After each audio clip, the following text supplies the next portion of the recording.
জন্য আজ রান্না করব কোরাল মাছের একটা মশলা বানাবো। 1 টেবিল স্পুন জিরা, সামান্য জয়ফল, 1 পিস জয়ত্রী, 2টা লং পেপারকর্ন, 2-3 পিস লং, ছোট 1 পিস দারচিনি, 1 টেবিল স্পুন ধনিয়া নিয়ে নিব। মশলাগুলো হালকা গরম করে নিব, ভাজা যাবে না।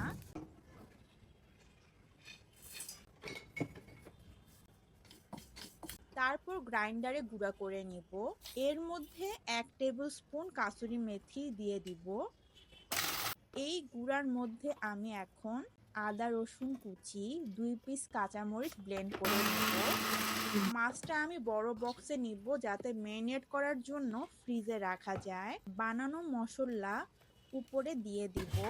তারপর মরিচ গুঁড়া, হলুদ গুঁড়া, টক দই, সরিষার তেল দিয়ে ভালো মতো মাছটা মাখিয়ে আধা ঘন্টার জন্য ফ্রিজে রাখবো।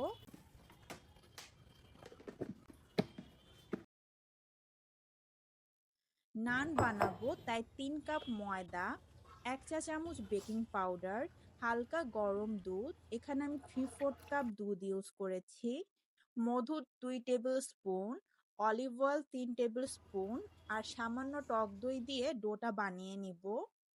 ডো বেশি নরম বা শক্ত হবে না। এর ফাঁকে আমি মাছটা ওভেনে দিয়ে দিব।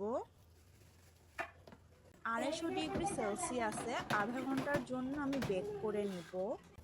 একটা নান বানানোর প্যান কিনেছিলাম। এই প্যান দিয়ে নাকি নান বানানো যায়। কিউরিওসিটি থেকে আমি নিয়েছিলাম। প্রিহিট করার জন্য চুলায় দিয়ে দিলাম। ডোগুলো ছোট ছোট পিস করে বেলে নিব। রসুন আর ধনেপাতা কুচি উপরে দিয়ে সামান্য বেলে নিব। তারপর রুটি উল্টিয়ে পানি ব্রাশ করে প্যানের উপরে দিয়ে দিব। বাট নানটা না ফুলতেছিল না। উল্টিয়ে দেওয়ার পর সুন্দর কালার এসেছিল, আবার ফুলেও ছিল, কিন্তু নিচে পুড়ে যাচ্ছিল। সেকেন্ডটার অবস্থাও সেম ছিল। যখন আমি ভিডিও করা অফ করে দিয়েছিলাম তখন নানগুলা সুন্দর হচ্ছিল। আসলে প্যানটা ঘুরিয়ে ঘুরিয়ে ভালো মতো উল্টিয়ে রান্না করতে হবে। সালাদ বানানোর জন্য শসা, টমেটো, কাঁচামরিচ আর ধনেপাতা কেটে নিব। তারপর চিলি সস, সেসিমি সিড, ভাজা পিনাট আর সরিষার তেল আর সবার লাস্টে স্পাইসি হট সসটা দিয়ে মিক্স করে নিব। এই ছিল আমার আজকের রাতের ডিনার। আজ এই পর্যন্তই। আল্লাহ হাফেজ।